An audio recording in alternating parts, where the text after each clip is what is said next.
သူမဟာချစ်ရသူရဲ့သွေးဆုပ်ဖက်တက်ပဲဆိုတာတီးလိုက်ရတဲ့အချိန်မှာတော့အရာအလုံးနောက်ကျသွားပါပြီဆေးရုံကရင်ပေါ်မှာနိုးလာတဲ့ချိုးယွန့်တယောက်သူမဟာချင်းရွေအတွက်ယောဂကုသပေးတဲ့သွေးလူပန်တက်ပဲဆိုတာသိသွားတဲ့အခါရင်ကွဲမတက်ခံစားလိုက်ရပါတယ်ဒါပေမဲ့ဒါဟာအဆပဲရှိပါသေးတယ်တစ်ဖက်မှာလည်းချင်းရွေရဲ့ရန်သူတွေကချိုးယွန့်ကိုလှုပ်ကြံမှုဘာတစ်ခုမှလှုပ်ဝက်ပူပေါင်းနေကြပါတယ်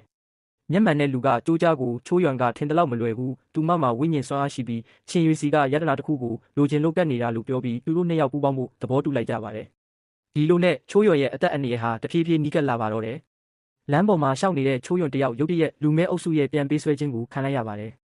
ချင်းရွေစီကိုဖုံးဝင်လာပြီးသူ့ရဲ့ရန်သူကငါနဲ့အတူထမင်းစားရအောင်ချိုးယွန့်ဘဲမှာလဲဆိုတာငါပြောပြမယ်လို့ခေါ်ယူလိုက်တဲ့အခါအခြေအနေတွေဟာပိုပြီးတင်းမာသွားပါတော့တယ်။ခိုးတောင်ပြက်ထဲမှာကျိုးတုတ်ခံထားရတဲ့ချိုးယွန့်ဟာသူမရဲ့ဝိညာဉ်စွမ်းအားကိုသုံးပြီးကျိုးတွေကိုအလွယ်တကူဖျက်တောက်လိုက်ပါတယ်။သူမကိုစောင့်နေတဲ့လူမိုက်တွေကိုတယောက်ချင်းစီအလဲထိုးပစ်လိုက်ပေမဲ့ရုတ်တရက်ရန်သူကောင်းဆောင်ပေါ်လာပြီးသူမကိုစိတ်ခတ်ထားတဲ့အဝတ်နဲ့အတင်းအုပ်ကပြန်ပေးဆွဲသွားပြန်ပါတယ်။သူကမင်းကိုပွဲကောင်းတပွဲပြမယ်လို့ပြောပြီးခေါ်သွားခဲ့တာပါ။စားတော့ဆိုင်မှာချင်းရွေဟာကျိုးကြားနဲ့အတူရှိနေပြီးကျိုးကြားကချိုးယွန့်ပြန်ပေးဆွဲခံထားရတဲ့ဗီဒီယိုကိုပြလိုက်ပါတယ်။ဒေါသထွက်သွားတဲ့ချင်းရွေကကျိုးကြားရဲ့လက်ပင်ကိုညှစ်ပြီ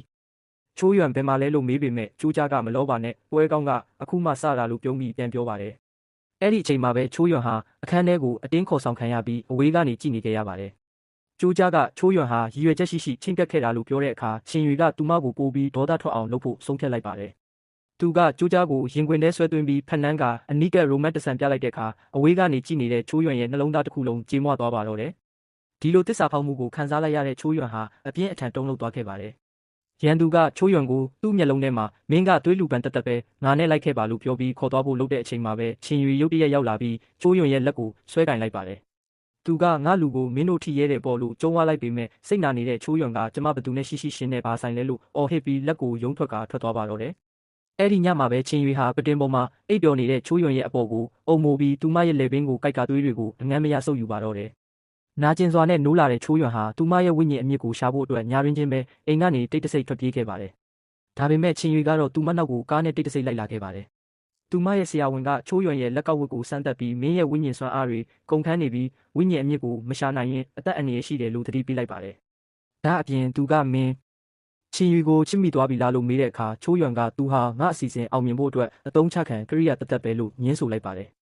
အဲ့ဒီစကားကိုလှေကားပေါ်ကနေကြားသွားတဲ့ချင်းရွေဟာဒေါသနဲ့နာကျင်မှုတွေပြည့်နေနေတဲ့မျက်လုံးတွေနဲ့ဆင်းလာပြီးတကယ်တော့ကြတာပဲတရုပ်ဆောင်တာတိတ်ပြီးပြင်တာပဲလို့လှောင်ပြောင်းလိုက်ပါတယ်။ချင်းရွေကိုရုတ်တရက်မြင်လိုက်ရတဲ့ချိုးယွန့်တယောက်ဘာပြန်ပြောရမှန်းမသိပဲအံ့အားသင့်ပြီးစွန့်သွားပါတော့တယ်။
အဖြူရောင်ဝတ်စုံနဲ့ခံရတဲ့ချင်းရွေဟာသူ့ရဲ့မိန်းကလေးချိုးယွန့်ကိုတခြားယောက်ျားတစ်ယောက်နဲ့အတူရင်းရင်းနှီးနှီးတွေ့လိုက်ရတဲ့အခါကဘာပြတ်မတက်ခံစားလိုက်ရပါတယ်။ငါသာရောက်မလာရင်မင်းငါကိုဘလောက်တောင်ဆက်လိမ်နေအောင်မလဲလို့သူကခါခါတီးတီးပြောလိုက်ပါတယ်။ချိုးယွန့်ကတော့မျက်ရည်တွေနဲ့တောင်းပန်မှုစူးစမ်းနေပေမဲ့ချင်းရွေကတော့သူမကိုအောက်တန်းကျတဲ့မိန်းကလေးတစ်ယောက်လိုဆွဆွဲပြီးအတင်းအကျပ်ဆွဲခေါ်သွားပါတော့တယ်။ဒါဟာသူတို့နှစ်ယောက်ကြားကအမုန်းတရားတွေစတင်လိုက်တဲ့အခိုက်အတန့်ပါပဲ။မောင်မဲနေတဲ့အခန်းထဲမှာချင်းရွေဟာချိုးယွန့်ကိုပတင်ပေါ်အတင်းဖိချလိုက်ပြီးသူမရဲ့လက်ပင်ကိုတင်းတင်းကြပ်ကြပ်ညှစ်ထားပါတယ်။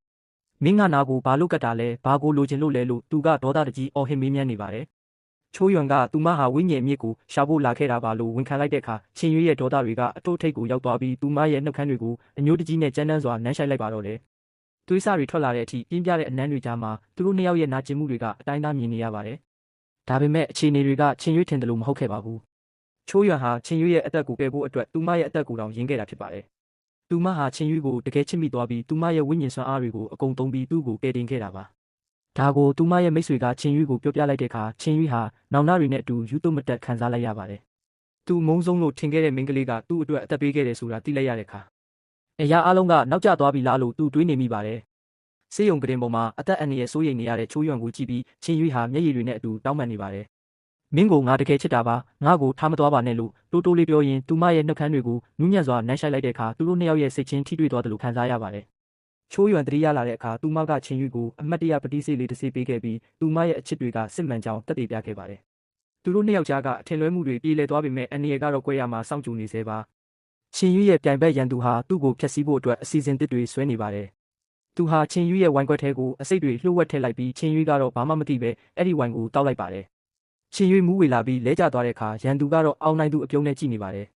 ချိုးရွံနဲ့ချင်းရွေးတို့ရဲ့အချစ်ဆက်လန်းဟာဒီနေရာမှာနဲ့အဆုံးသတ်သွားမှာလားဒါမှမဟုတ်သူတို့ဒီအန်နီရကနေဘယ်လိုရုံထွက်မလဲဆိုတာကတော့ရင်ခုန်စရာပါပဲ